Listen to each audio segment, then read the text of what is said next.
इधर के महकमा हमरा जारी करेंगे बिलाल फिरोज, आइए अच्छी तफ्सीलात दूर हैं। जी बिलाल।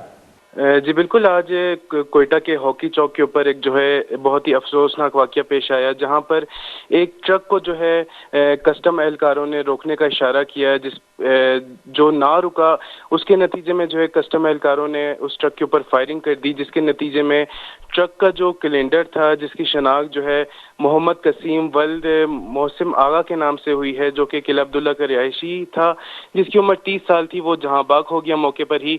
जब हमने मौक़िफ़ लिया दोनों पार्टीज़ का, तो जो ट्रक के मालिकान या जिसमें ट्रक में जिसका सामान है, उनका कहना है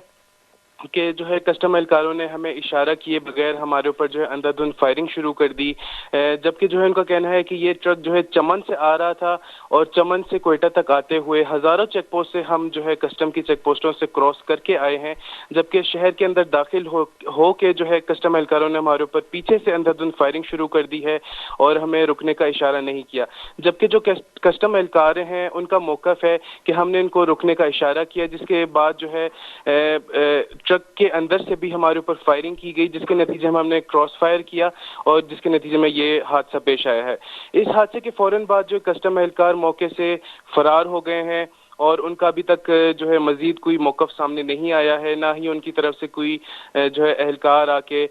जो मज़कूरा ट्रक के शख्स हैं उनके साथ मुज़ाकरात के लिए आया है, जबकि पुलिस ने जो है वो इलाका घेरे में ले लिया है और वो शवाहिद इकट्ठे करके जो है इस मसले को सुलझाने की कोशिश कर रही है। बहुत बहुत शुक्रिया बिलाल। कोयटा हॉकी चौक के नज़दीक का कस्टम एकाम ट्रक के तरह तीरगुआरी फायरिंग अच्छे ट्रक ड्राइवर बीरान हाल रस्तगा पद पुलिस और चीपा एम्बुलेंस वेलजा हसर बुतगाम लाश सेवल अस्पताल सकना बुतगाम।